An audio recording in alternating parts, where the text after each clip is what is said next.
Okay, we're here to interview Mr. Ray Ackerman. It's December 19th, 2007. We're at Ackerman Farms near Morton, Illinois, in Tazewell County. And we'll be interviewing Mr. Ackerman about his experiences in agriculture. Ray, could you tell us your full name and your age and date of birth, please? Raymond J. Ackerman. I'm 89 years old, approaching 90. I was born January 7th, 1918. So you've got a birthday coming up next month. Yes, right. Congratulations in advance for that. Thank you. Can you tell us about your birthplace and your immediate family, your mom and dad? Well, I was born in this house in the middle of a snowstorm. The road out in front here was blocked.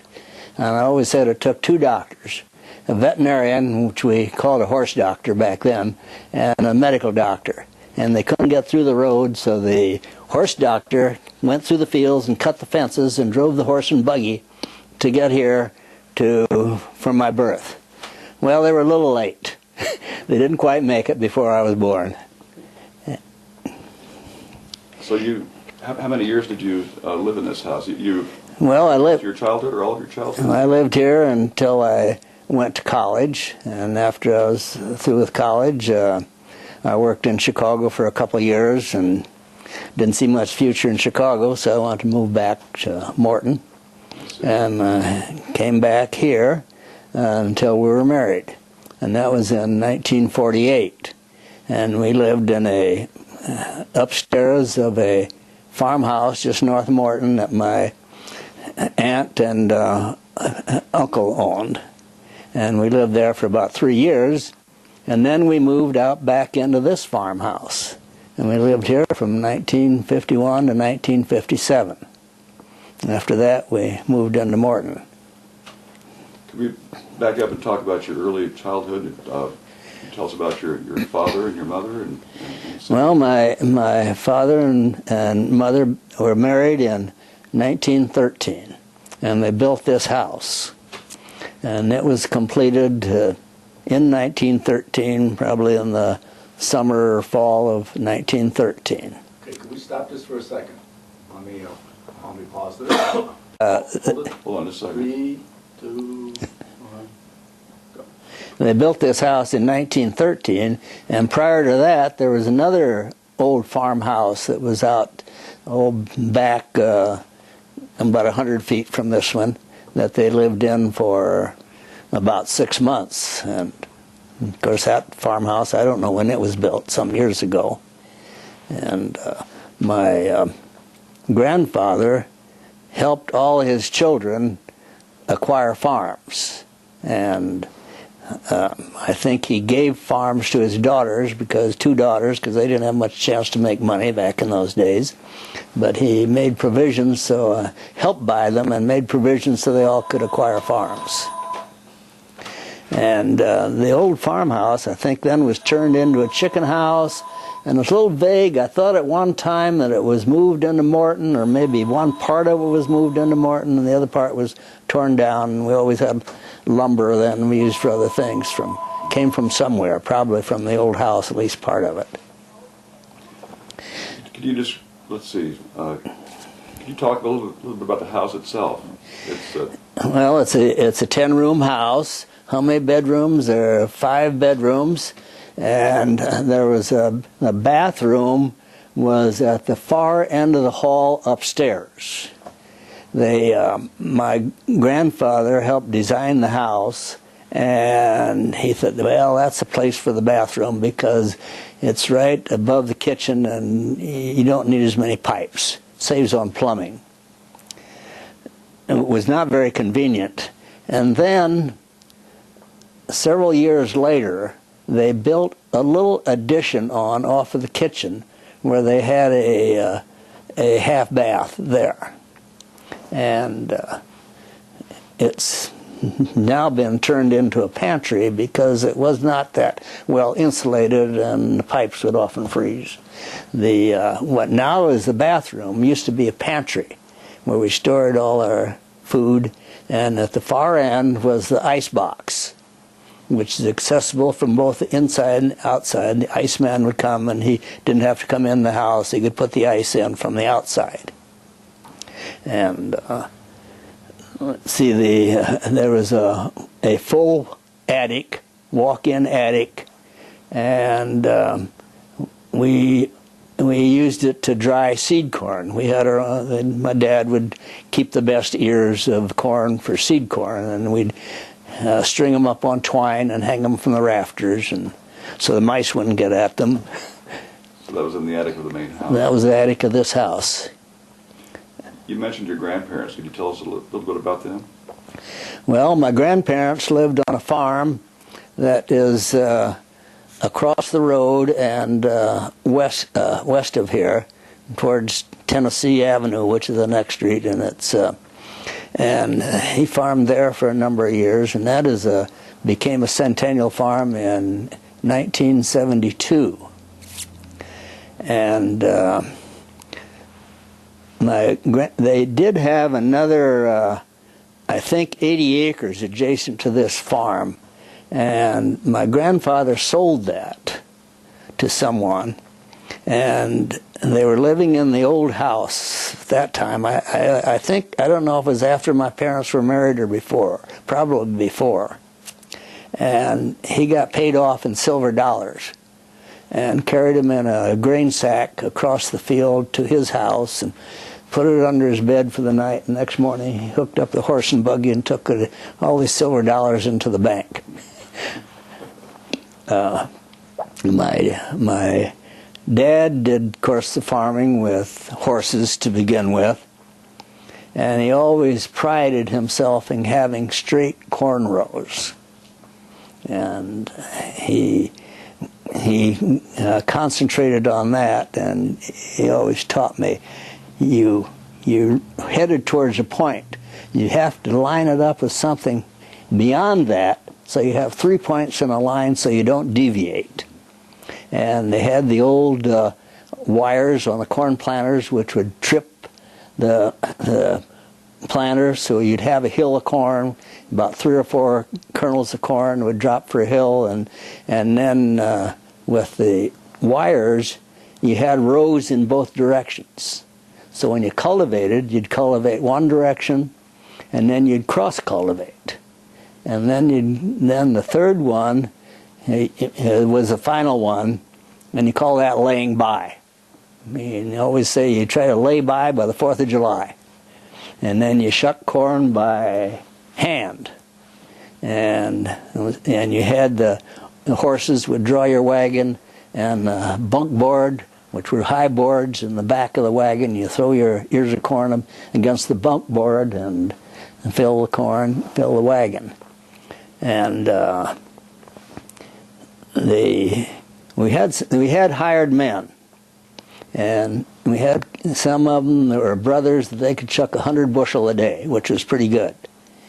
And my dad, he could chuck about 80 bushel a day, which wasn't bad either.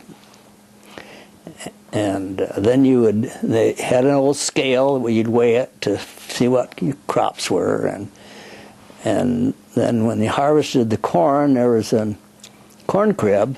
You had ear corn, which you stored, and there are spaces between the boards so air would circulate through the corn so it would dry.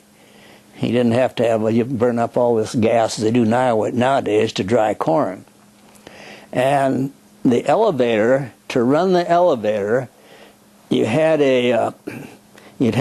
a car, and you'd have cylinders for two cylinders for each wheel. And the back wheels would rotate these cylinders, and the front was blocked so the car wouldn't move, and then pulleys to run the elevator and the corn crib. What period of time are we talking about with the well, we're talking about Model Ts or Model A's? He had a Model T one time, and they ran this elevator with, and I think it was about 1937 when he installed an electric motor in the corn crib to run the elevators, and he didn't need this Model T anymore, so he sold it to me for $15. It was a 1922 Sport Roadster. It was 15 years old at the time, and that was my first car. Wow. It cost me $15. What was that like to drive the Model T? Oh, it was fine. It was a little different driving it. You had one pedal for the brake and one for low and one for reverse. When you get in a tight spot, I'd hit all three of them at the same time. So your grandparents lived nearby when you were growing up? Yes. Were there other relatives living nearby as well? Yes. I had my uncle lived on the home place, and then there was another uncle that lived south of Morton, and one uncle lived east of here several miles, and he had a farm there. Are they all on your father's side? Yes, these are all on my father's side. And then my aunts had, they each had a farm. Well, one was where my uncle lived, south of Morton, along 121, which is now I-155, Interstate 155. And Sam lived there, and his farm was at Warsaw, Illinois, over west. And older brother was from Utah, and I don't know if he ever had a farm or not. He lived in Utah for a while, and then he moved back to Peoria and worked at Keystone Wire Company. Well, it's interesting that you had so many relatives living nearby. Did you all get together occasionally? Oh, yes. Yes, often, yes. Yeah. Family dinners, I would guess. Oh, yes. And my aunts lived in Morton, and later and it was about a block from the high school. So all of her nieces and nephews would go there for lunch from high school, just a block away from high school. Could you think back to your childhood days? So you were born in 1908? 1918. Okay. And, oh, that's right, you're turning 90, not 100. Right. Not quite. I failed math. But 1918, and what was your childhood like here on the farm? Well, of course, I was pretty much on my own, and I'd kind of invent my own games. We used to play croquet. We had a croquet out here on the side of the house, and I'd have a league, and I kept track of the wins and loss by colors, and I'd have won and lost, and I'd have a league standings and by colors, and orange and blue always won, and that was before I knew that they were Illinois colors. So you've been an Illini rooter all your life before you realized it. Yeah, right. And then I'd invent games of baseball. I'd throw a golf ball against the steps that were out here, these concrete steps, and you didn't know which way it was going to bounce. But if it hit the edge of the steps, it'd bounce way out. And there used to be a fence out here, a 4-foot fence. And if it went over the fence, it was a home run. If it hit the fence on the fly, it was a triple. And if it hit it on the ground, it was a double. And if I caught it, it was an out. And I'd have full games, and I'd keep score and maybe take a week or two to finish it. And another game I had was another baseball game. We had a gravel drive, and our machine shed was back away from the road. You know, it was a little ways. It was over 100 feet. And I'd get in the middle of that drive with a broomstick and pick up stones off the drive and try to hit them over the machine shed. Over the machine shed was a home run. If it hit the roof, it was a triple on the other side. So I have games there, too. Now you had some siblings that came along, right? Yes. I had an older brother. He was born in 1914. And my sister, in April of 1914, my sister was born in September of 1915. And I was born in 1918. And then I had a younger sister that was born in, 1933. She was 15 years younger. And so my older sister was probably about ready for, well, she was in high school, and And let's see. My sister and I we played games too, and the three of us, my brother Clyde and my sister, and. Did you have chores on the farm that you would Oh yes, do as well? yes. We had. My brother was older, so he always seemed to have more chores than I did. But we milked cows, and I used to gather the eggs and keep track of all the eggs, and I still found records of how many eggs were laying in a certain year, and that was quite a record keeper. So you kept track of all these things? I kept track of all these things, yes. And how about friends? How far are you from Morton out here? Well, it was the city limits have come out this way, but I think we said it was 1.9 miles into Morton. Miles to Morton. And I sometimes would have friends come out to play with me from Morton. And I went to a one-room country school, which was 8/10 of a mile east of here. And I used to, well, in 1924, the highway was paved out in front of the house. I was 6 years old. And then when I went to school, I roller skated oftentimes. I would, excuse me.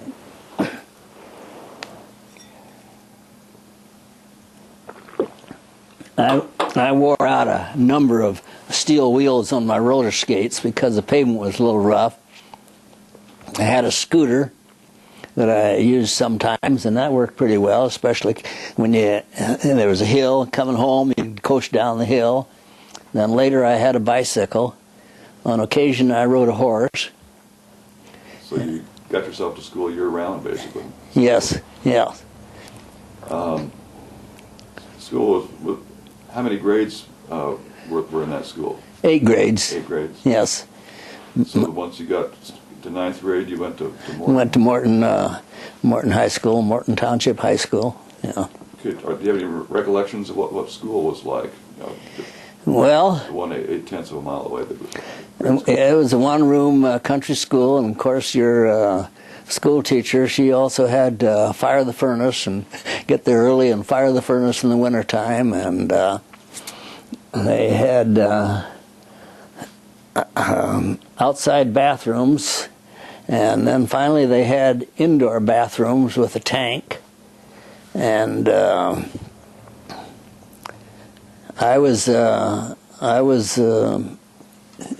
I graduated ahead of my grade in class. I was the only one.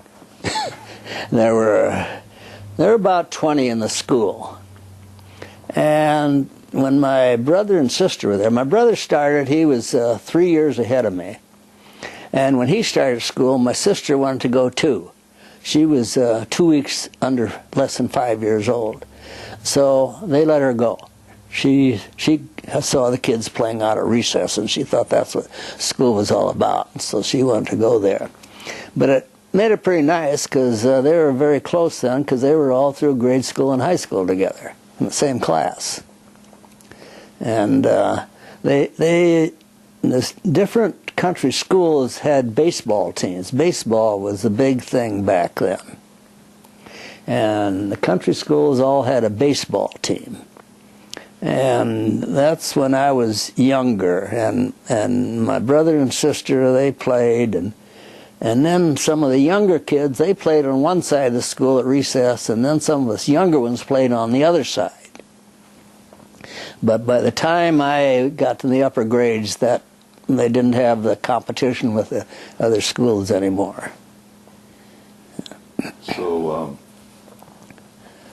how about the teachers? You recall any of your teachers? Did you have a Oh, yes. through all those grades, or just Well, the first 2 grades, well, I was a little different. I was 6 years old in January, so I didn't start the year before. But it came about March, and they decided, well, talk to the teacher whether I could start. So I did. So my first grade was only about 2 months, because you had March and April. Then school was out because it was time to do farm work. And so I spent 2 months in the first grade, and Amelia Ockel was my teacher. And sometimes you remember your second grade teachers, and I remember my second grade teacher. I liked her. I proposed to her in the 2nd grade, and I thought she agreed she was going to wait for me. But when I was in about the 4th or 5th grade, she got married, and I married me. And my mother kind of consoled me, said, "Well, she'd be too old by the time you're ready." And then I had Salome Dominic for 4 years, and she had a boyfriend, Alfred B. Carius. So she drove his car, and it had ABC on it. And I was reading ABC. So, are you learning your alphabet? And then I had my 7th and 8th grade Hollinger, Edith Hollinger. And she was there for 2 years. I had her for 2 years. And the country schools, I don't know, the quote, city kids thought the country kids were dumb. They didn't have things, and I think they were way ahead of the city schools, because you sat there, they had a recitation bench at the front of the room, and you'd hear everything, all classes. Time you got to the upper grades, it was old hat, and it wasn't that difficult. How about the transition to high school? So you started freshman year in Morton? Yep, I started in Morton. There were ended up 24 that graduated in our class. We had our 70th reunion here a couple of years ago. There were 4 there. Did you take your roller skates to the high school? No, no. In the first year, my brother had a car. He was a senior. He and my sister were seniors, and he drove my first year. And the other 3 years, there was someone that lived out east of us and southeast of us, and I rode with them for 3 years. Yeah. How about youth organizations? Were you in part of 4-H or FFA or any of those? Well, yes, we had 4-H club, and the first when I was younger, my brother had cattle. My brother was always more interested in farming than I was. I was more interested in outdoors, hunting, trapping, that type of thing, but we had 4-H projects. And my first year, I had a pig, barrel, and of course I won first place in the county fair then, because it was the only one. And then we had calves for several years. My brother had calves in the 4-H, and I had a couple of calves, and they had the fair every year. And we didn't have that quality of calves that we bought. Some of them bought purebred Angus or Hereford Angus, I think, were the ones there, and they always ended up winning the first place, because we had better stock to begin with. And we bought them, and we didn't want to pay that much for them. We didn't think you could afford it. The Depression came along in 1932, and that was pretty devastating on the family. I can tell you about that. That's kind of a story in itself.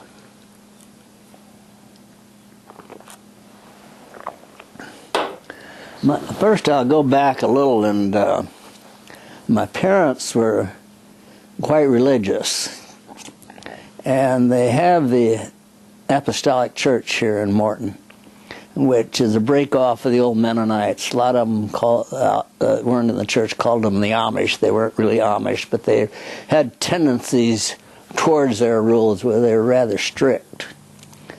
And when my parents were first married, they were not members of the church.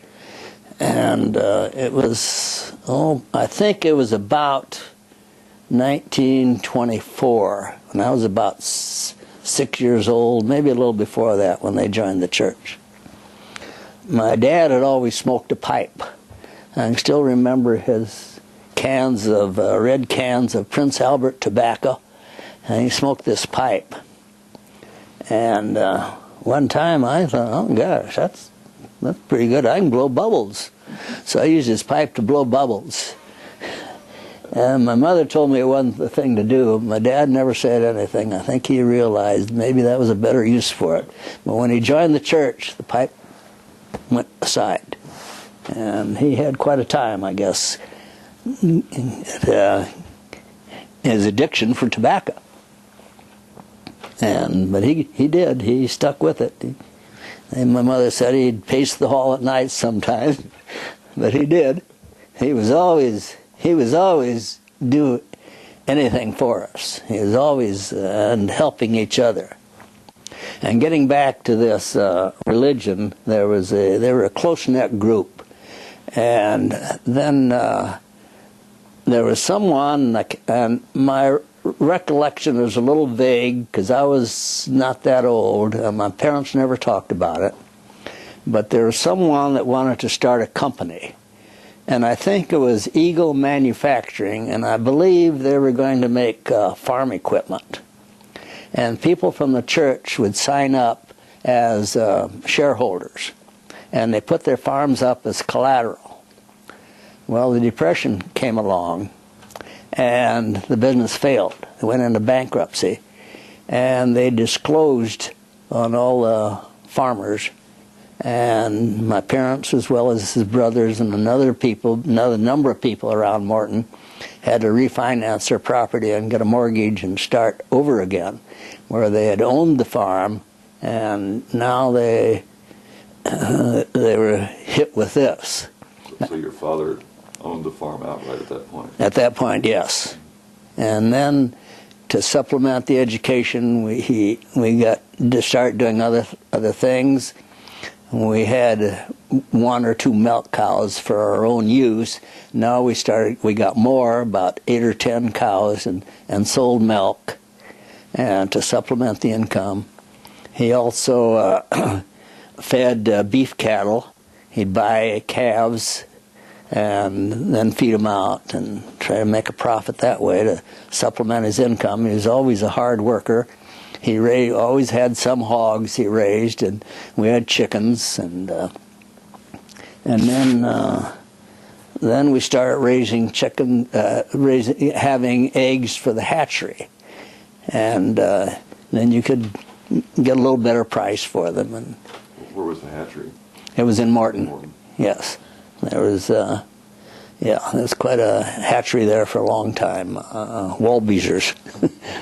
Well, that kind of gets into the farming aspect of things. So you graduated from high school. Did you come back and work on the farm, or did you? Well, when, like I said, you used horses, and you'd plow, and I think I have a vague recollection of still plowing with horses that my dad did, and I think he had 5 horses to pull the plow.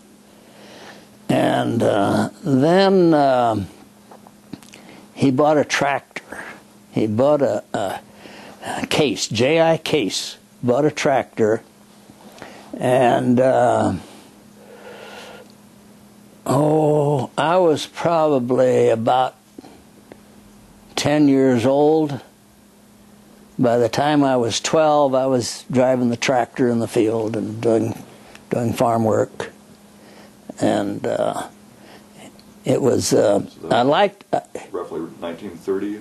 Yes. And I liked this tractor that we had because it had a hand clutch. And when I also then would drive my uncle's tractor, and they had an International Harvester which had a foot clutch.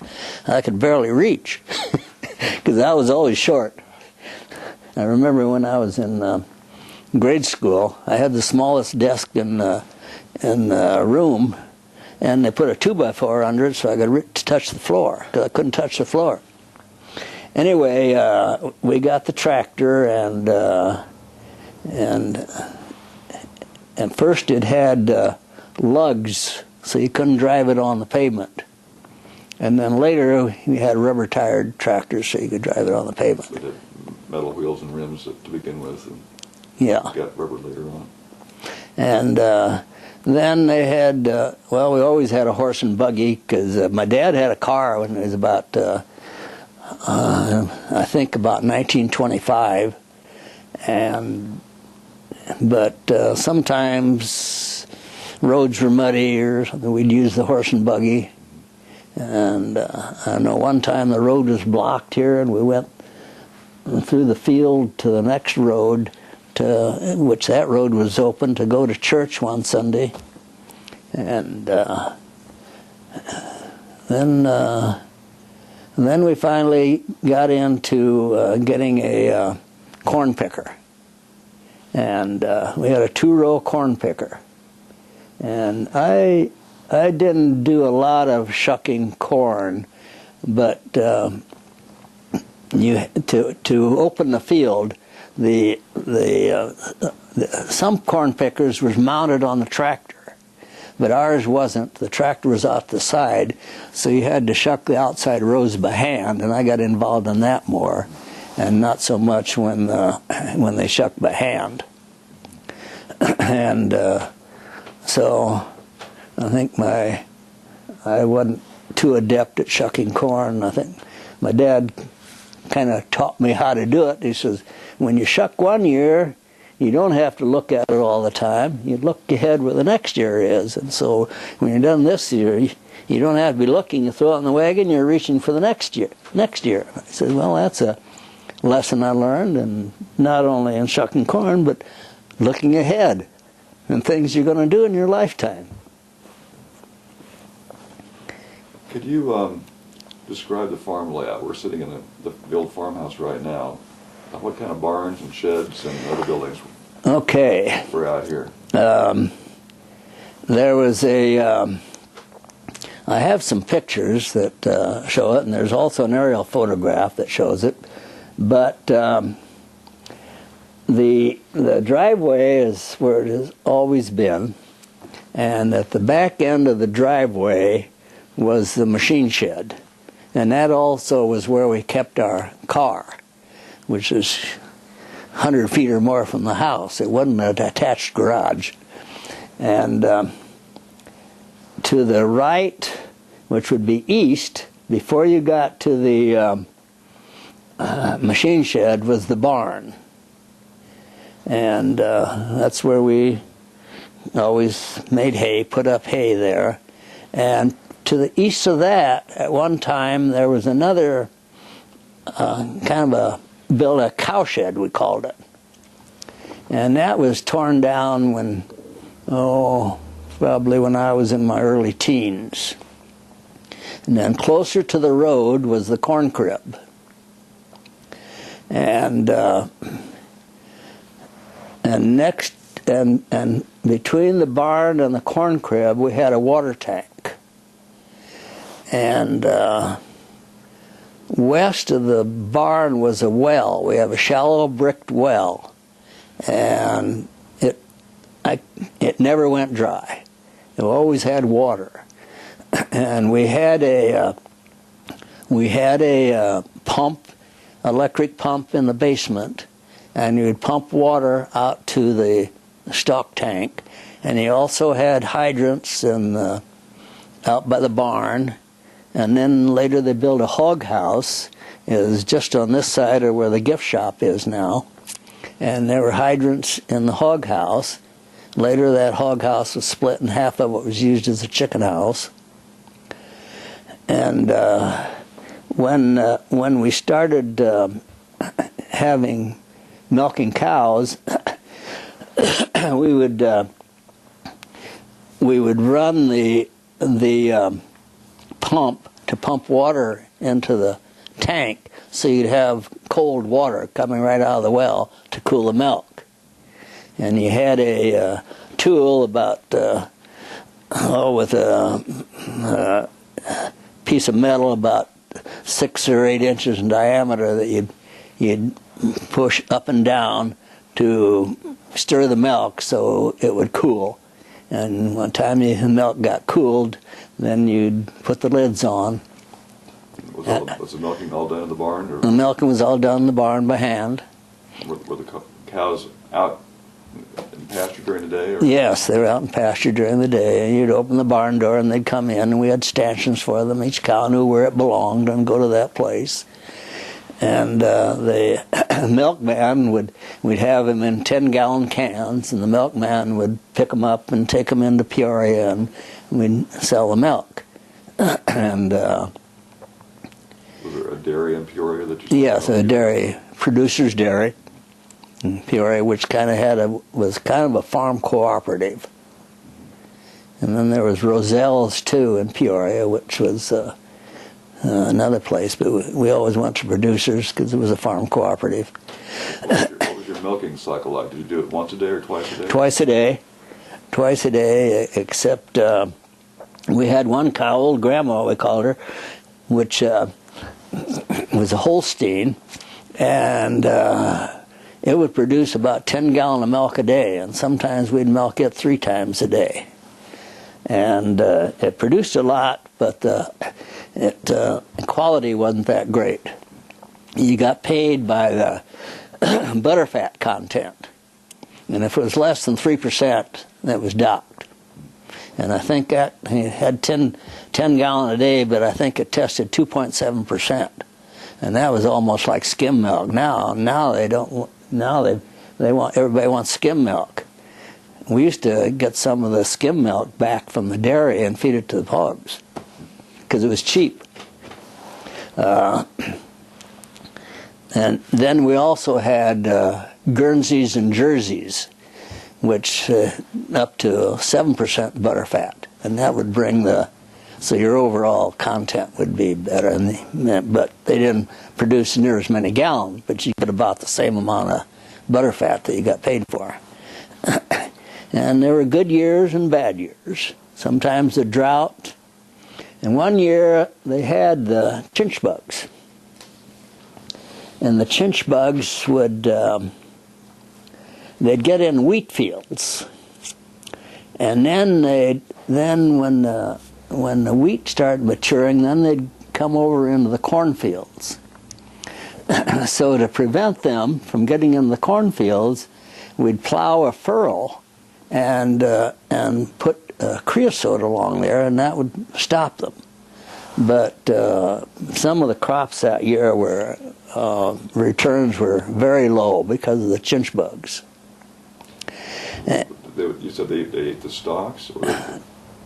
Yeah, they'd cut off the stalks and then they wouldn't mature.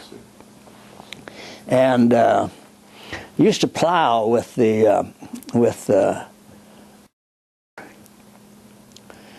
and we had a 2-bottom plow, and you had a furrow that was 6 to 8 inches deep, and you'd turn the ground over.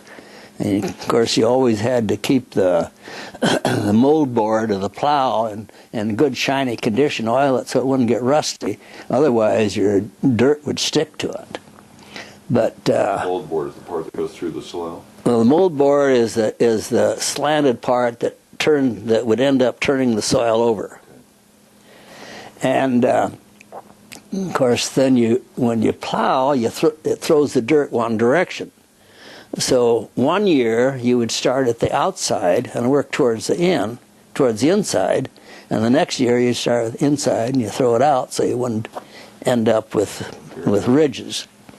And when you started in the middle, then you'd get to the end and you'd take the plow out of the ground by pulling the lever, and you'd come around and you come in the other direction. But when you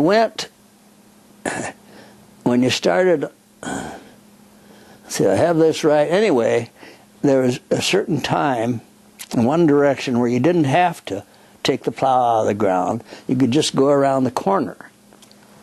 And you could take a spring and tie it on the steering wheel, and with one wheel in the furrow, it would guide itself, and it would go around the corners.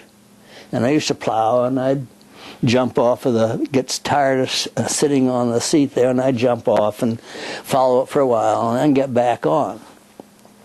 Well, my uncle had an international harvester, so it had 2 wheels. The wheels were close together in the front, but he had another bar and a wheel that was in the furrow, so he could also guide this without being on the tractor? Well, you talk about automation. He developed a system where he had this spring on the tractor, and he would plow at night while he was asleep. And he'd put enough. He'd say, "Well, I want it to run till about 4 o'clock." So he'd put enough gas in it, so he'd run out of gas about 4 o'clock. He'd set his alarm clock, and open his window, or the window was probably already open, and listen and to see if the tractor's dying or not. Usually right about that time it would die, so he'd go back to bed. If it didn't, he'd go out there and see what was going on. So that was automation back in the 30s. Some farmers today use satellites to do this. Satellites, yes, and like I say, my dad was so content or intense on getting straight rows. Now with GPS, you can get within a few centimeters, but that's pretty expensive equipment. Now we've talked about the layout of the farm. How about the fields and pastures? You told me earlier that the farm was 160 acres. Yes. Back then. Yeah. Were all the plots or the fields and pastures contiguous, or were they scattered around? Well, of course you have crop rotation. You probably had 2 or 3 years of corn, and then you'd have a wheat or oats. We usually had oats, and with that you'd plant a clover. So you'd have 1 year of wheat or oats, and then you'd have clover for a year, for maybe several years, and that would build the soil back up, and then you'd go back to 2 or 3 years of corn. Your fertilizer was from the cow barn. The cow barn, we had our manure spreader, and that's how we had our fertilizer. And you plowed, and you didn't have chemicals, and he didn't have big crops either. I remember my brother, they finally came, then they started coming out with hybrids, and then your production increased. My brother went in the Army, and he's saying, "Oh, we had 100 bushel the acre of corn." And he was an officer, and one of his men says, "Sir, I don't believe you." And that was the beginning of 100 bushel corn, and now this year was over 200. But there have been some drought years. About the first year that John was farming here, my nephew, it was a bad year, and I went out in the field, and I took 100 stalks of corn in a row and picked every ear that was on it and laid them on the back of my trunk of my car and took a picture. There were 5 little nubbins. What year was that? What year was that, John? About 1983. 83. And then there was hailstorms sometimes. 1936 was a year of temperature records. Well, going back to the crops, we always had alfalfa. That was for our dairy cattle. And horses, after we had a tractor, we had 2 horses most of the time. And not big draft horses, but could pull a hay rack and wagons. And of course, one was a riding horse that I rode a lot. And when we had the beef herd, I would round them up sometimes with riding the horse. The alfalfa would stay there for maybe 5 or 6 years, and that would really replenish your soil. So you mowed the alfalfa and baled it? No, we mowed it and then put it up. You had a hay loader which would take put it up from the. You put it in rows, and then you come through with the hay loader on the hay rack, and then you'd take it into the barn. You had a fork that you'd put in the hay, and then you'd have a team of horses to pull the the rope that went from one end of the barn to the other, and that was my job when I was very young, like 8, 10 years old, driving the horses to pull up the hay. And one man would be out on the hay rack, and one or two in the mow, which would put it in the loft, which would take it to the sides then. And out here to the east, just on the other side of where the gift shop is now, was always a bluegrass pasture for a number of years.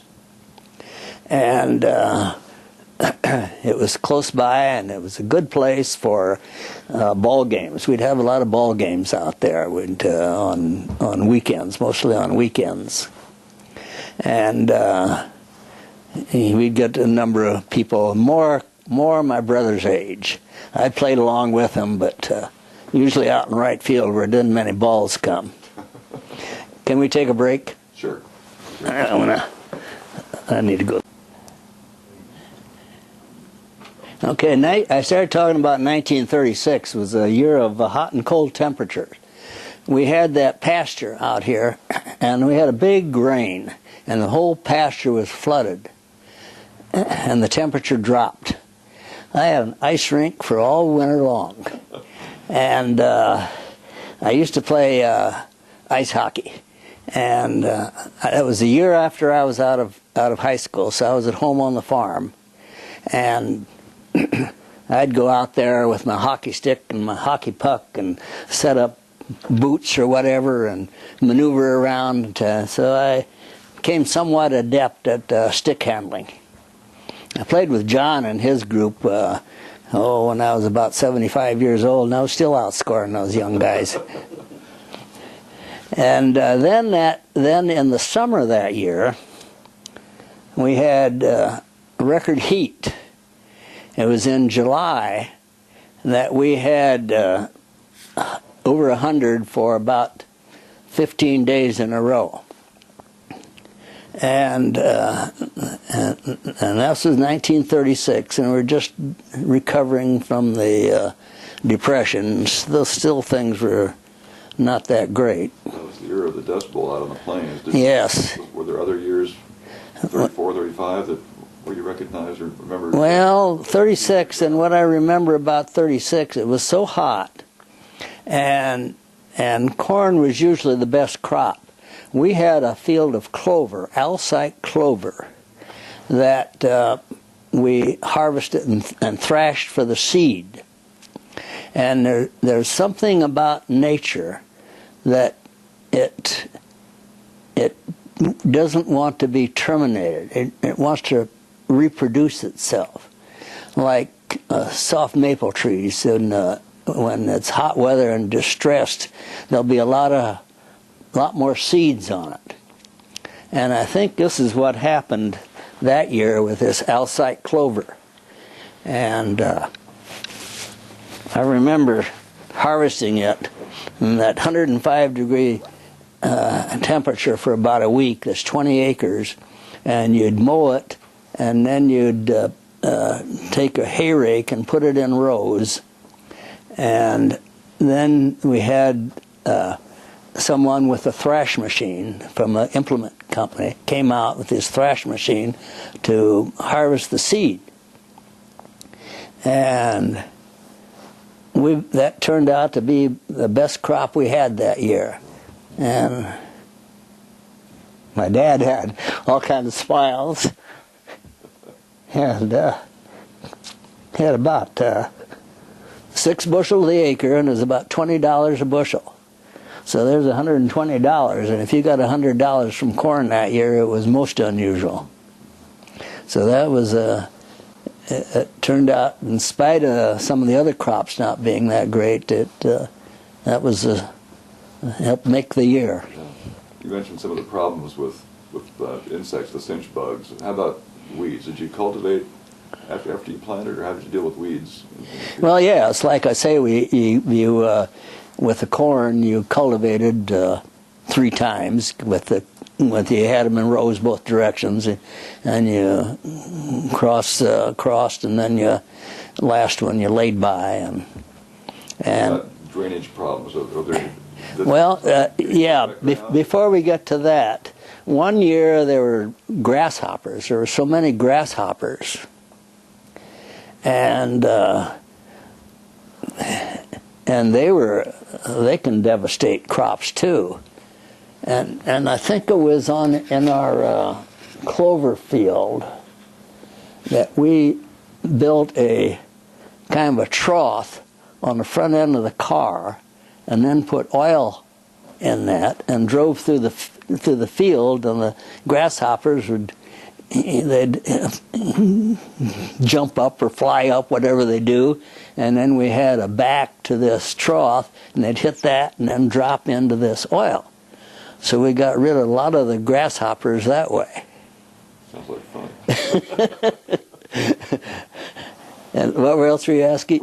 A lot of farms had closed depressions or ponds or marshy areas. Did you tiling or drainage? Of course, this ground was all tiled. This was wetlands, I guess, when they came here, and a lot of 4-inch tiles. And over towards the west side of the farm,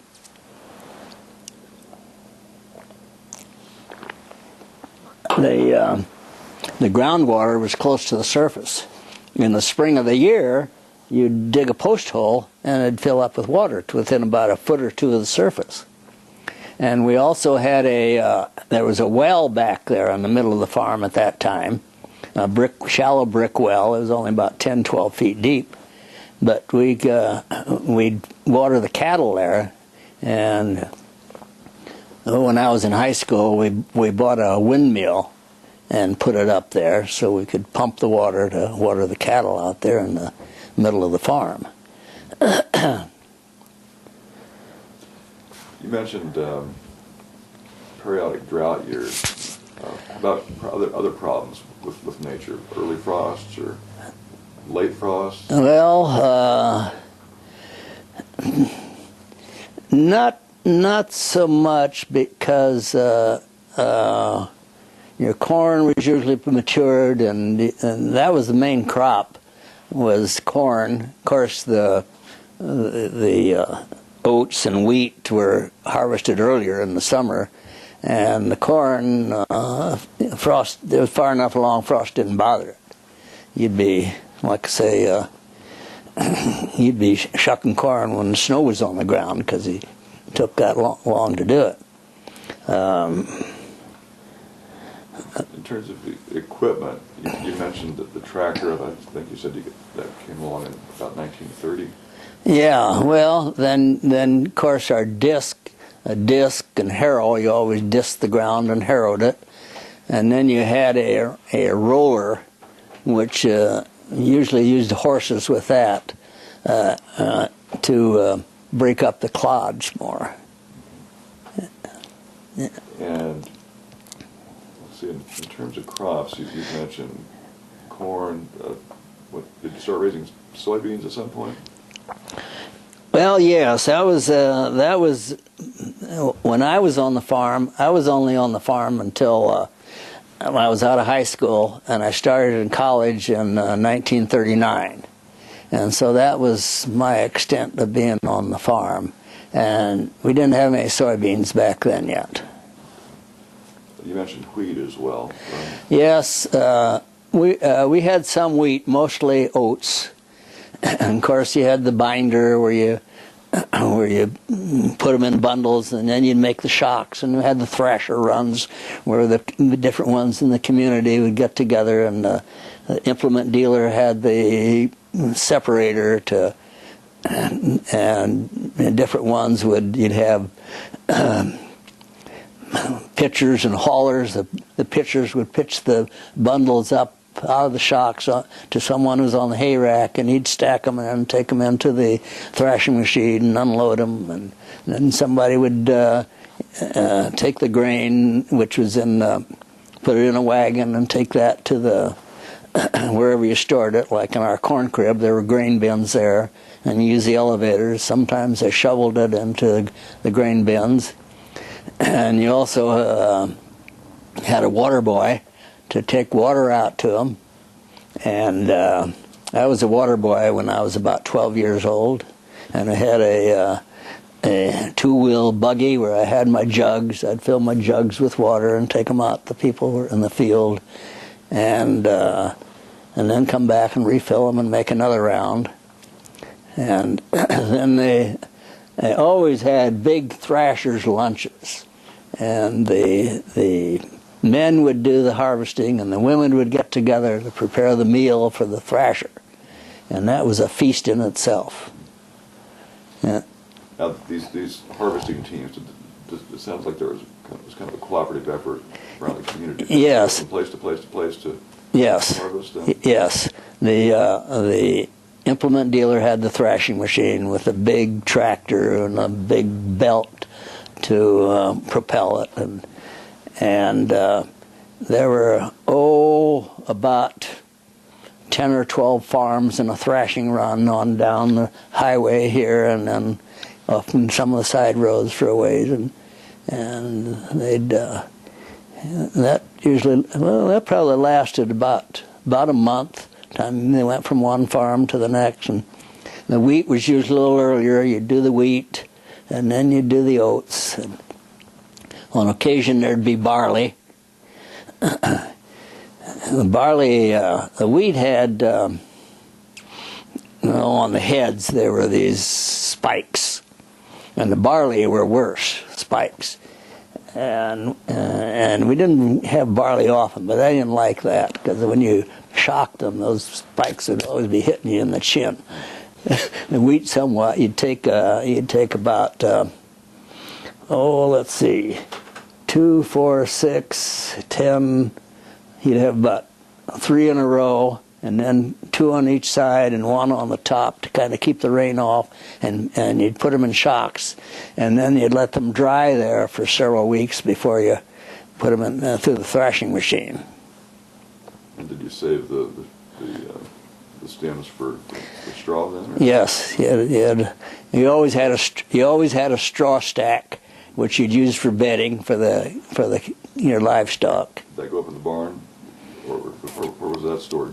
The straw. It was outside, just an outside straw stack, and then you'd use it through the winter as you needed it. How about marketing? When it's time to sell the corn and wheat and things like that, did that all take place in Morton? There were a number of elevators around. There was Cooper Station, which is still in existence, but then there was Crandall, which was over here a couple miles this way, and then there was several around, and I think we usually,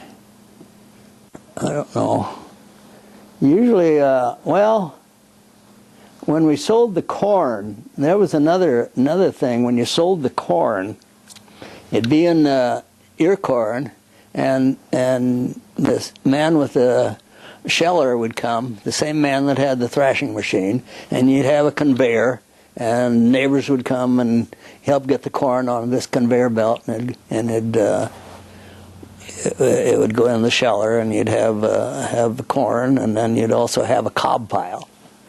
And cob pile, sometimes you'd use that for heat in your furnace, or to start your coal. After they built this house, they drilled a gas well, and it had natural gas. It had a 4-inch pipe on the west side of the house here. The pipe's still there, and the well is about 130 feet deep. And for several years, they had enough natural gas to heat the house. And then it played out, and they always, as I was growing up, had enough for a hot water heater and gas stove. But then they'd have coal, and during the Depression, corn was so cheap that they say it's cheaper to burn corn than buy coal. Well, my dad could never quite come around to do much of that. We did some of it, and as they unloaded the corn,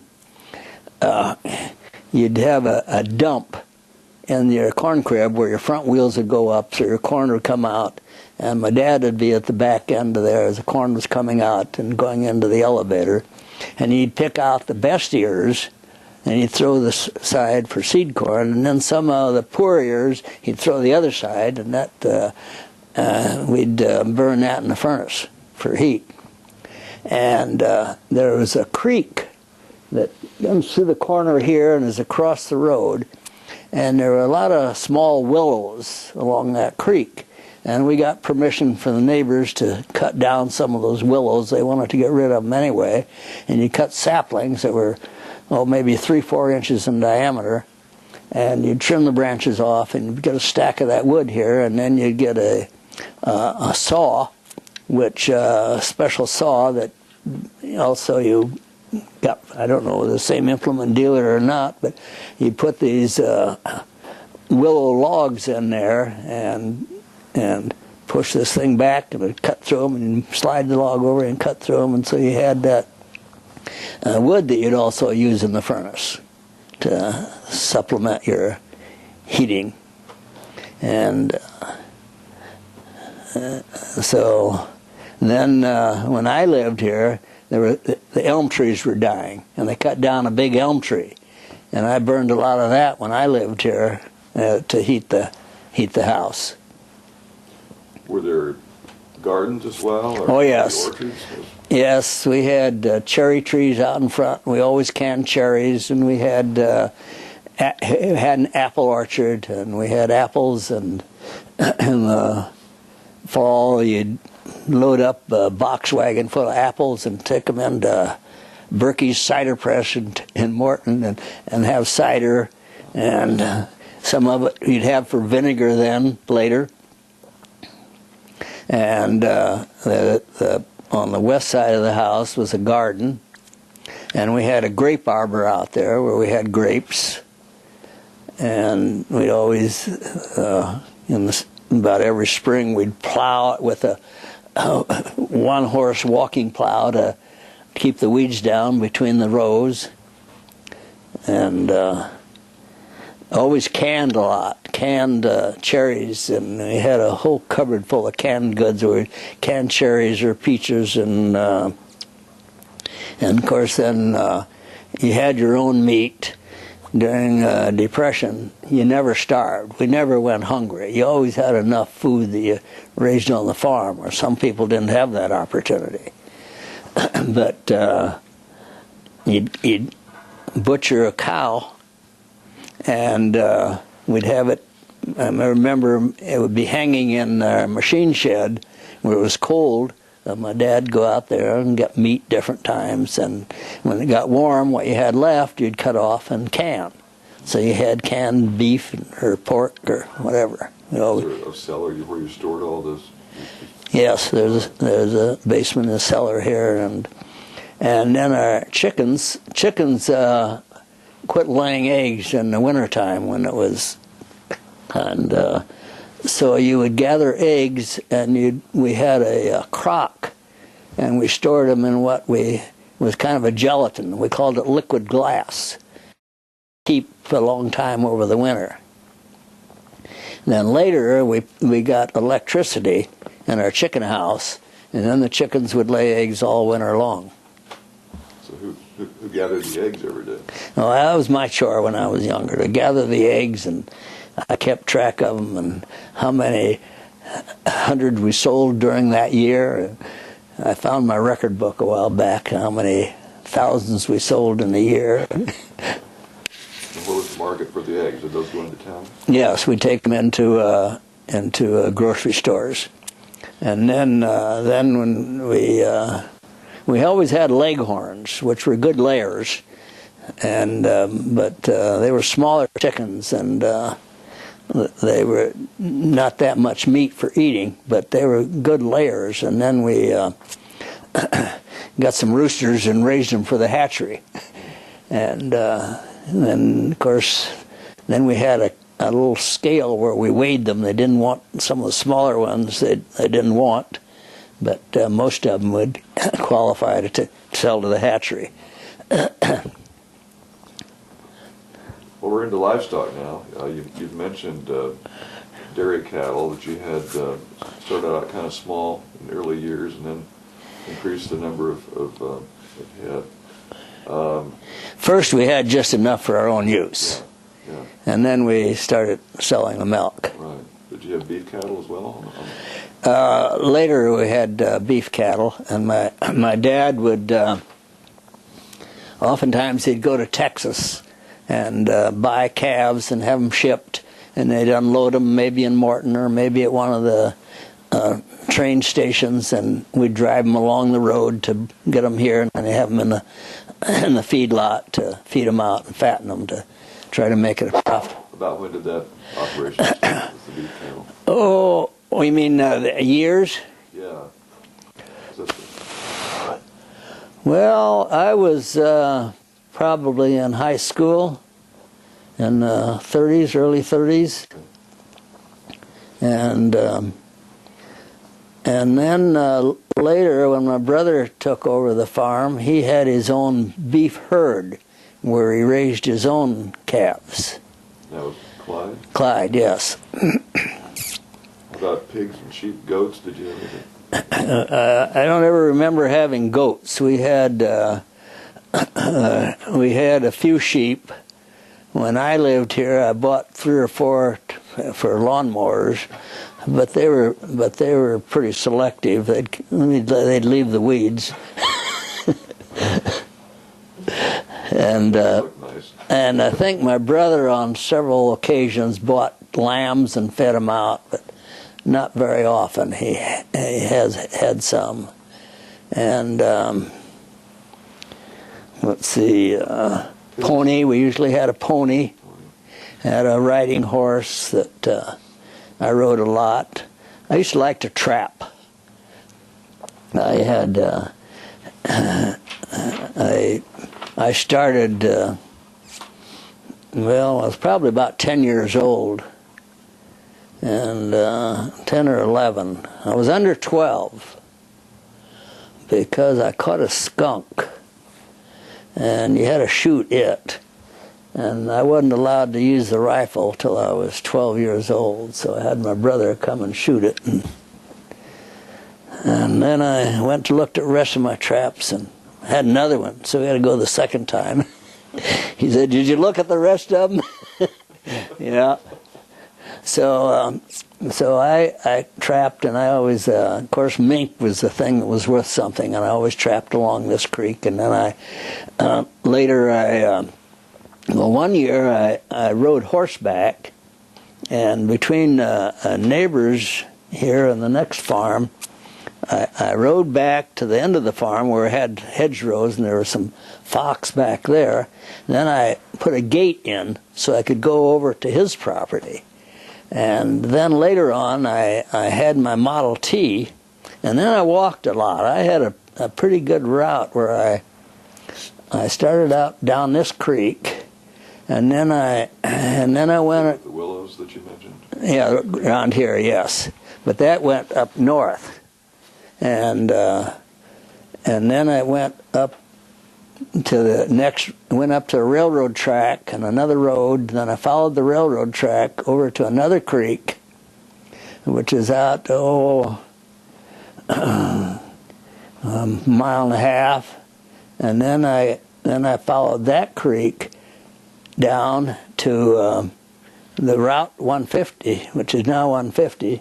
And I had about, I don't know, 4 or 5 mile trapping route. I had about 75 traps at that time. How often did you make that circuit? Every day. Every day. Yeah. And I caught mink, muskrat, possum.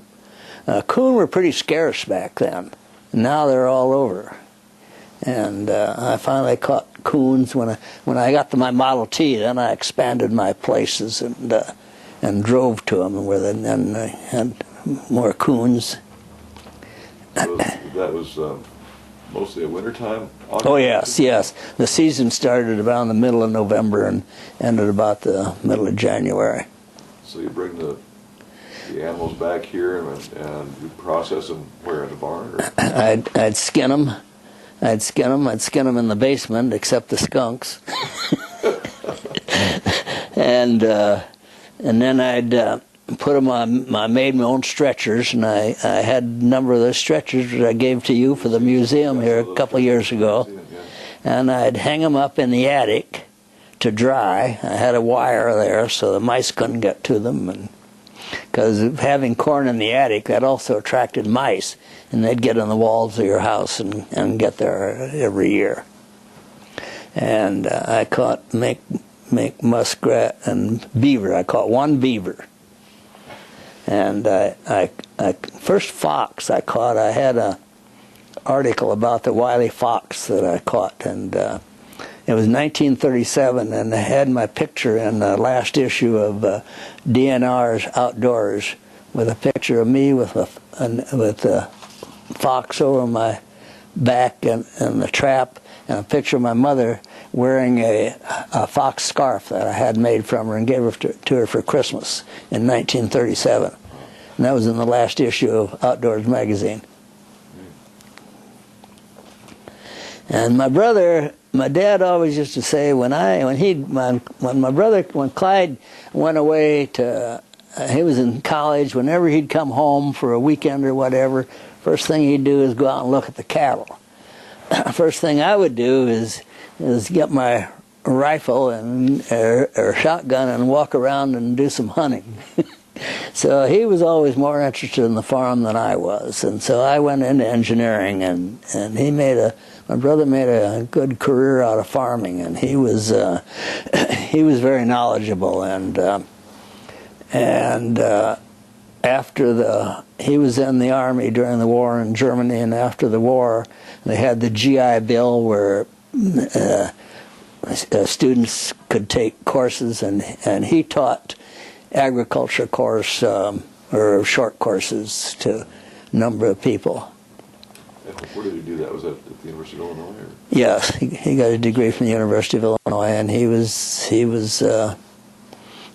on Brown's Tablet, which is the upper 1% of your class, and was on the livestock judging team and the dairy judging team, and when you went to college, did you already have an interest in engineering before you started, or?